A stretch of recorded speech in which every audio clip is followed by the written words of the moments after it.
एक दिन श्रीलंका से एक दूत बादशाह अकबर के दरबार में पहुंचा। उसने एक विचित्र निवेदन करते हुए कहा, महाराज, आपके दरबार को सुशोभित करने वाले बुद्धिमान विद्वानों की पूरे विश्व में चर्चा है। इसलिए श्रीलंका के महाराज ने मुझे यहाँ बुद्धि से भरा घड़ा लाने के लिए भेजा है। दूत की बात सुनकर सभी आश्चर्यचकित रह गए। पूरा दरबार फुसफुसाहटों से भर गया। बुद्धि से भरा घड़ा, कितना विचित्र निवेदन है।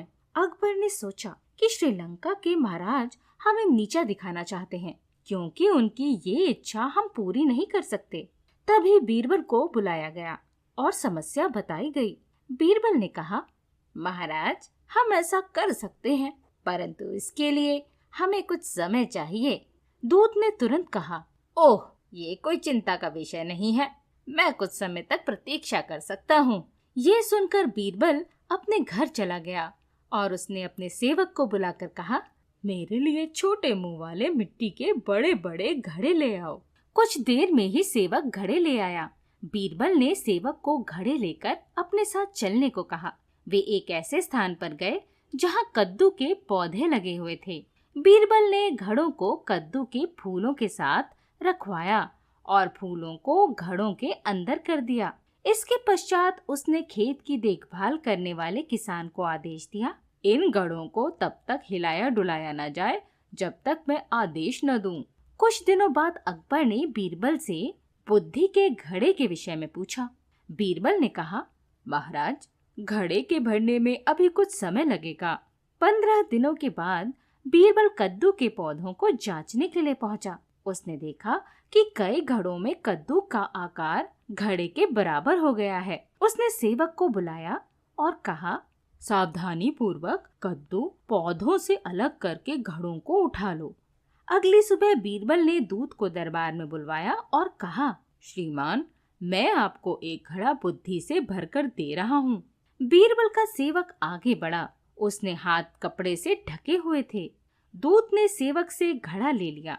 बीरबल ने कहा, श्रीमान, ध्यान देने योग्य बात यह है कि हमने बुद्धि एक कीमती घड़े में रखी है, अतः मैं आपसे प्रार्थना करता हूँ कि आप हमें ये घड़ा बिना कोई नुकसान पहुँचाए खाली करके वापस कर दीजिएगा। घड़े में रखी बुद्धि का फल तभी प्रभावकारी होगा जब तक घड़े से बिना किसी नुकसान के निकाली जाए। इस पर दूत ने बड़े कौतूहल से घड़े के अंदर देखा और पीछे हट गया।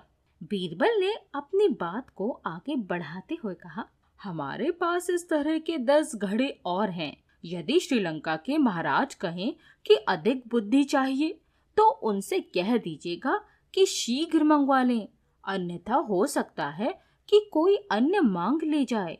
दूत को समझ में आ गया कि बीरबल ने उसे बुद्धि द्वारा पराजित कर दिया है। उसे बादशाह अकबर के दरबारियों को इस प्रकार चुनौती नहीं देनी चाहिए थी। दूत बिना कुछ कहे घड़े को लेकर चला गया।